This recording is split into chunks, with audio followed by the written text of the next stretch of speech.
Hello, it's Psychocore, the silent torment of intuitive introverts. Have you ever sensed that your consciousness resembles a deserted theater where every notion reverberates with an echo that remains unheard by others? Picture this: an infinite corridor, dimly illuminated by a wavering flame. You traverse it in solitude. Each footfall resonates, each shadow extends endlessly. Just when you believe only stillness exists, a murmur emerges from behind. You are your own captor. Perhaps you assume I'm overstating this, that it's merely a theatrical method to seize your focus, but no. This is the most precise portrayal of what occurs within the depths of your awareness when you're born with the burden that few possess the bravery to acknowledge. Being an intuitive introvert. Others will claim it's simply a character trait, that you're contemplative, withdrawn, that you merely overthink. They adore simplifying everything into trivial platitudes. What they fail to comprehend is that your consciousness is an endless abyss where clarity consumes any opportunity for tranquility. Here lies the aspect no one acknowledges. There's something twisted about perceiving misery masquerading as normalcy. Observing in others' expressions a craving for validation they don't even recognize, sensing in every dialogue an emptiness that offends you with its superficiality. Recognizing that beneath every achievement they commemorate lies decay so obvious that only you can detect it. Arthur Schopenhauer expressed it with savage precision. The keener your mind, the less tolerance you have for foolishness. Yet don't assume this elevates you.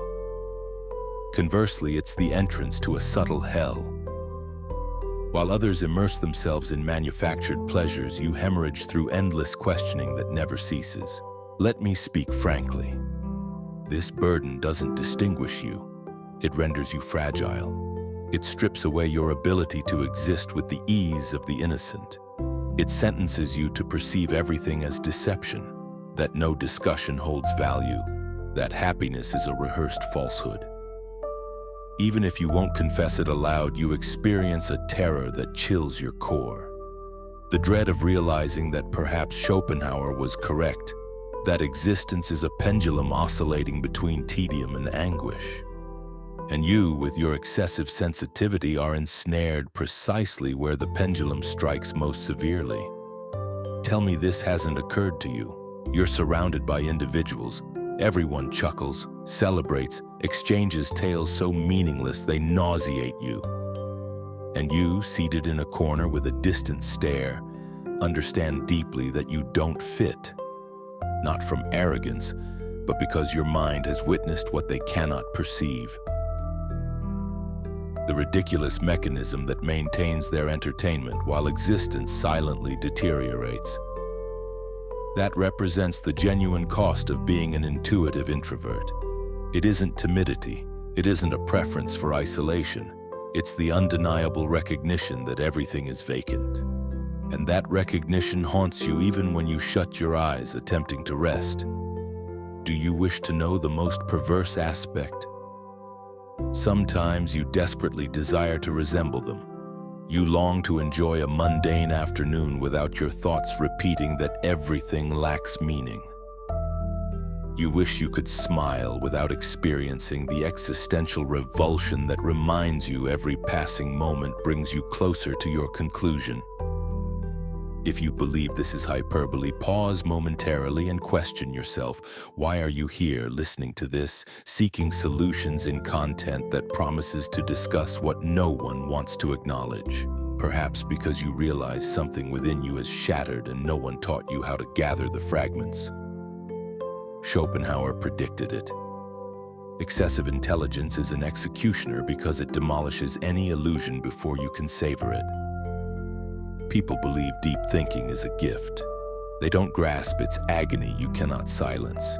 Each night when your body yields to exhaustion, your consciousness continues excavating, carving passages in your awareness that link your oldest terrors with your newest despair. Then you question whether it wouldn't have been preferable to be born with the blessed ignorance of those who accept mediocrity. This isn't rhetorical play. It isn't an exercise in beautiful nihilism. It's the reality that very few dare to speak. If your mind discovers no peace, if your intuition never stops identifying the fractures in the world, existence becomes a snare with no escape. Currently, you might sense something observing you from beyond the mirror, that a thought you've always suppressed begins to manifest. I'll reveal what it is. The suspicion that you're entirely alone in your clarity, that no one else shares this curse. But there's something more sinister than solitude, the impossibility of returning. Because once your vision has pierced the facade, nothing can be reconstructed. Everything becomes a cardboard stage that crumbles with the first breath of your doubt. So tell me, do you think I exaggerate when I label it a curse? Perhaps right now you want to close this content, distract yourself, pretend you heard nothing. Do so if you wish. But before departing, answer yourself with brutal honesty. How many times have you wished to be someone else? How many times have you felt your own consciousness is the adversary you cannot conquer? If you've ever felt that living costs you double because you cannot stop perceiving the absurdity others miss, then you know this isn't metaphor. It's a diagnosis. Here begins the most uncomfortable portion. If you have the courage to remain, I'll explain why this curse has deeper origins than you imagine and how it feeds on something you refuse to admit. Your fear of discovering that fundamentally none of this makes sense. If you're still here, it's because you sense there's something even darker behind this curse. Perhaps you thought the torment was limited to your ability to see what others don't, to that unbearable clarity that transforms any moment into a reminder that everything is temporary. But no, there's an even more lethal aspect concealed in your way of existing.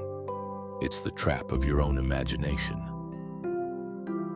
Because no one told you that being an intuitive introvert not only condemns you to perceive the void in others, but also to create a parallel universe where suffering is magnified. Your mind is a cruel artisan that takes any insignificant detail and transforms it into a threat. A distracted glance, a meaningless phrase, an ambiguous gesture. Everything becomes converted into a sinister narrative that obsesses you. You're not even aware of how much power you grant to those small daily hallucinations. You believe you're an objective observer when actually you're a hysterical narrator who cannot tolerate the silence of uncertainty. Want an example? Consider that time someone didn't respond to your message. In your head, that silence wasn't simple forgetfulness. It was a symptom, evidence that something had broken, the sign of silent contempt. That's how your contaminated intuition operates. It doesn't seek answers. It manufactures them. When you realize your mind is deceiving you, it's already too late. Because your anxiety is sprouted and spreads like black ivy covering everything. It's such a subtle mechanism that few dare recognize it. The rest of the world thinks you're introspective. They say you're profound, that you have a rich inner existence. No one dares admit that depth is often a swamp where you sink without remedy. The more you try to escape, the more it ensnares you. This is where Schopenhauer's philosophy becomes so uncomfortable. He didn't just discuss suffering as an inevitable consequence of existence, but also indicated that excessive thinking is poison that intoxicates any possibility of serenity.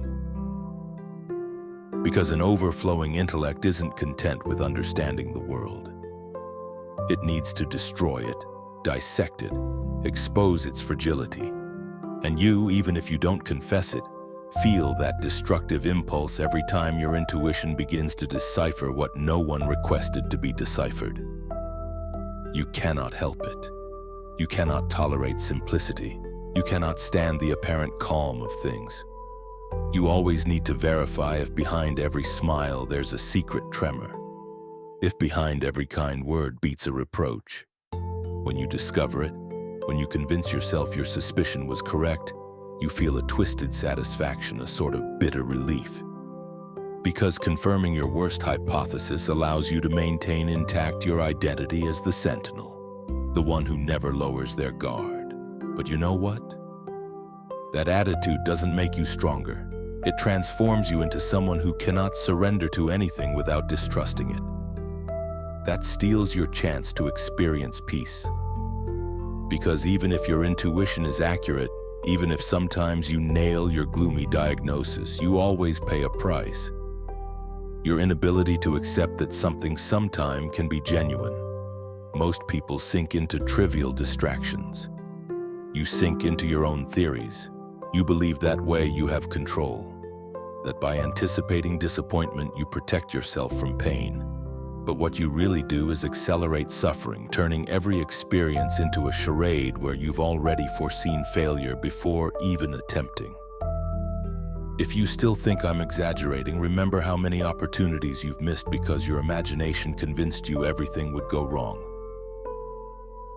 How many bonds you rejected for fear of being hurt. How many projects you buried under layers of cynicism before giving them a chance to exist.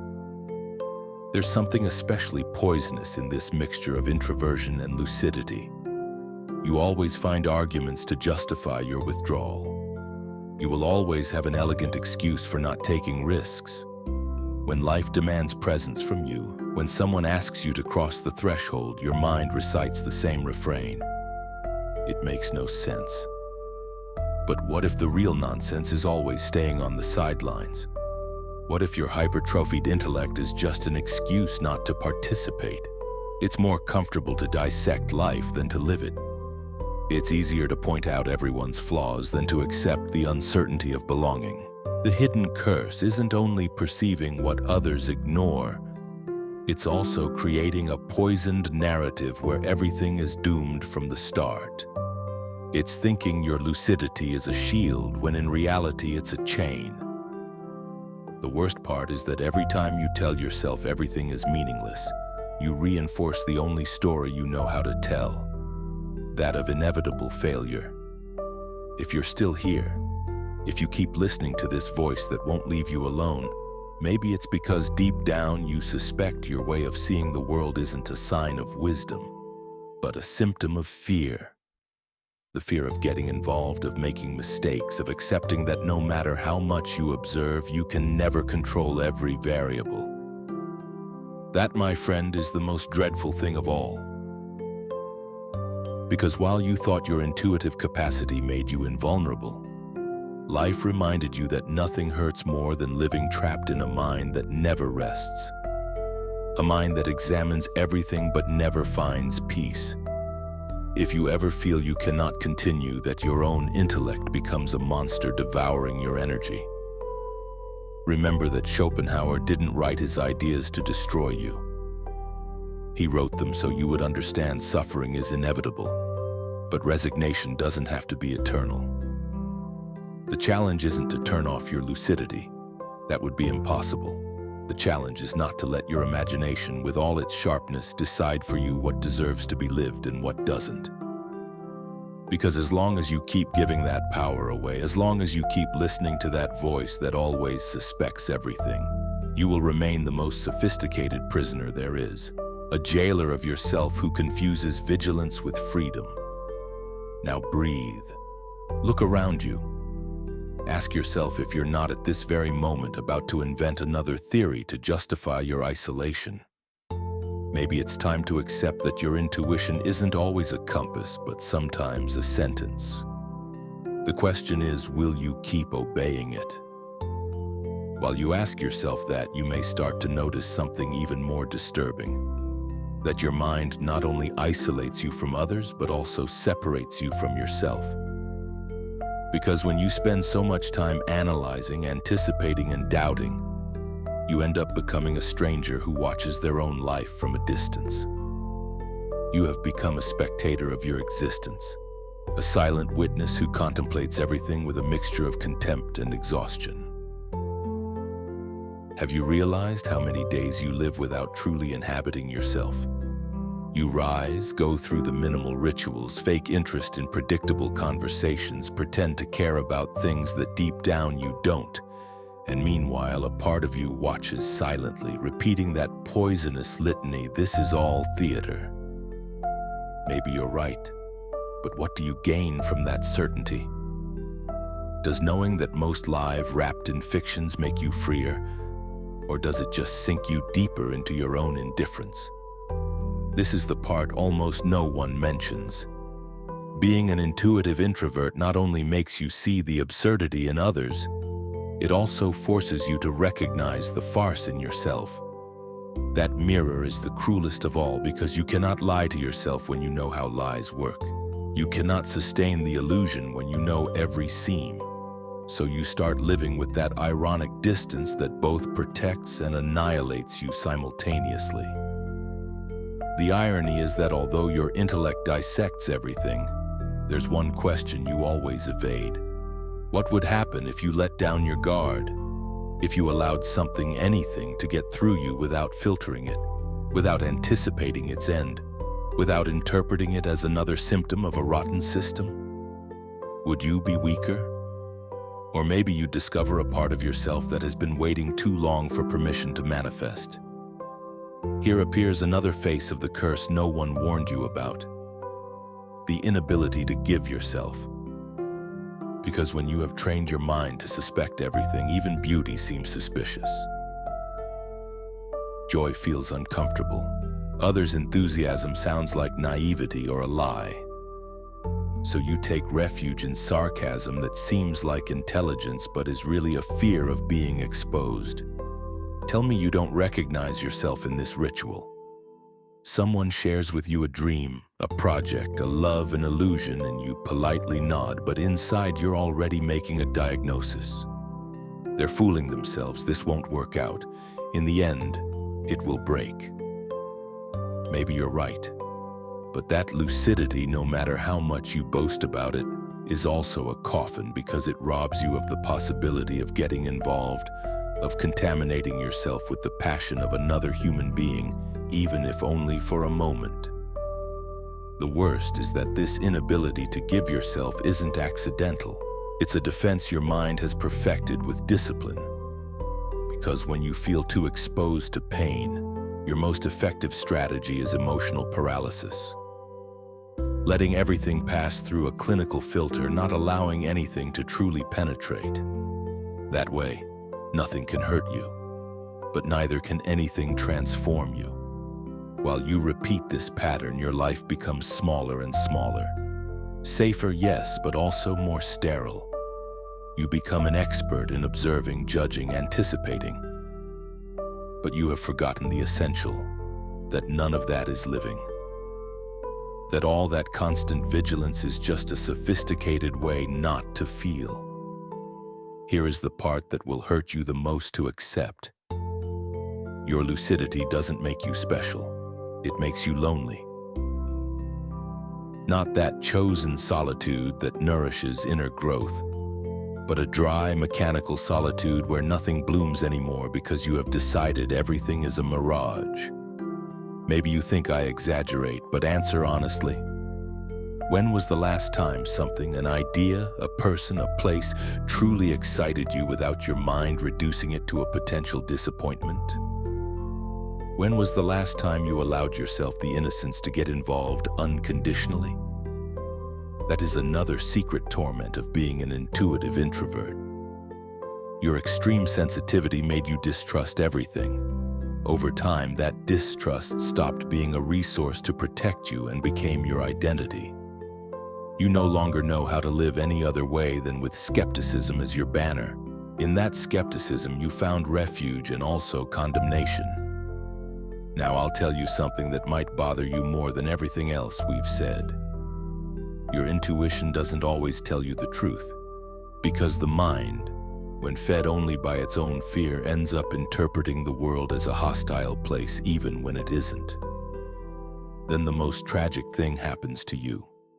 You start rejecting experiences that could have saved you from your own abyss. You become a discreet saboteur, an executioner disguised as an observer.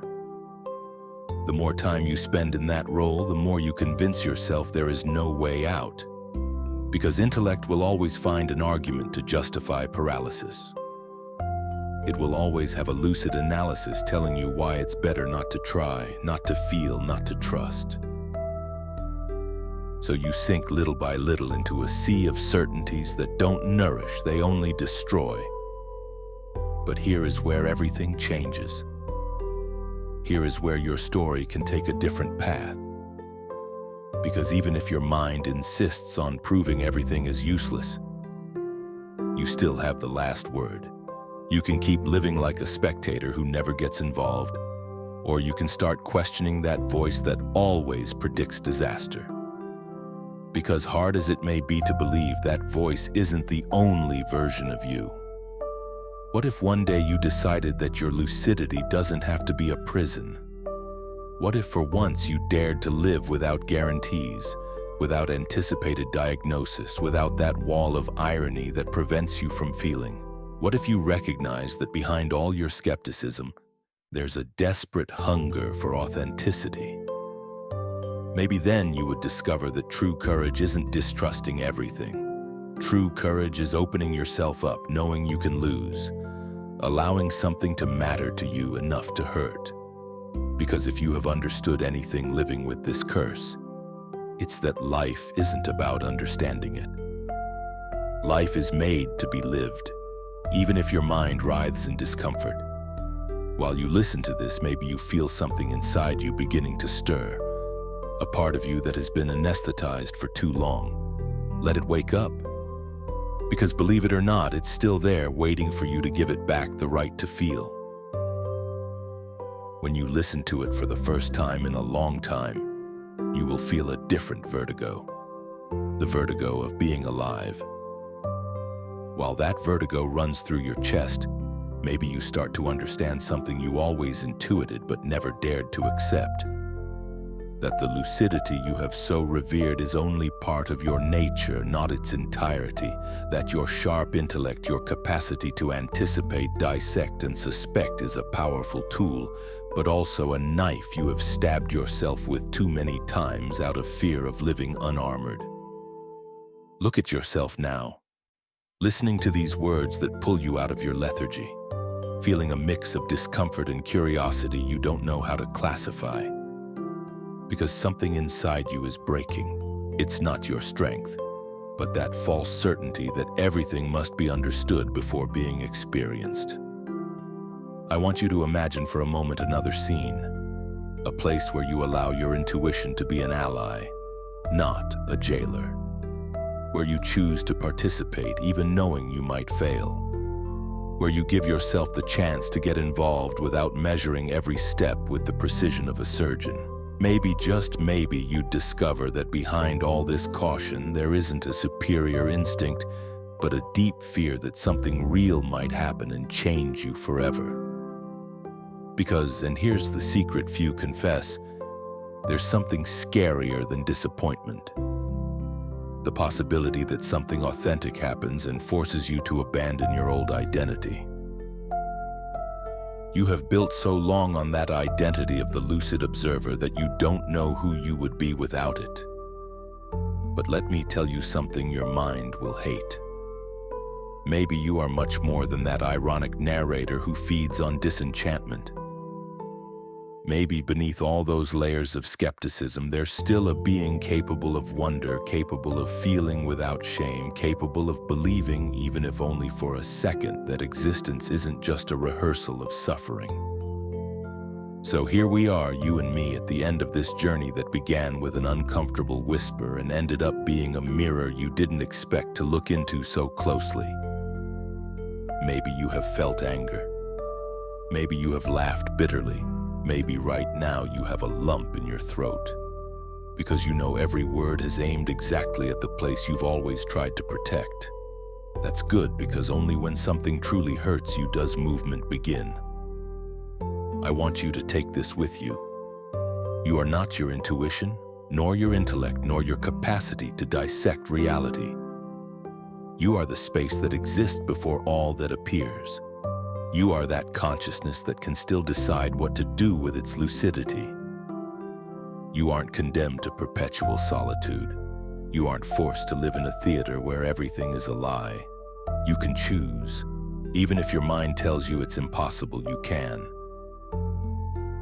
Before you close this content and return to your usual routines, I want to propose a small experiment. If something you've heard has stirred you, if you feel even a spark of identification, write it in the comments. You don't need to tell your life story. Just leave a phrase your future self can read again and remember this moment existed. You can write, for example, the vertigo of being alive. That way I'll know you made it to the end, that you had the courage to stay even though everything in your head whispered it wasn't worth it. If this content has accompanied you in that endless night of thoughts, remember there are others who understand this silent torment. Here you won't find easy answers, but questions no one else dares to ask. And who knows, maybe those questions are the beginning of your true freedom. I leave you with one last thought that may haunt you longer than you imagine. Lucidity without courage is just another form of cowardice. Don't forget it. If you enjoyed this video, support the channel. Like, share, and subscribe.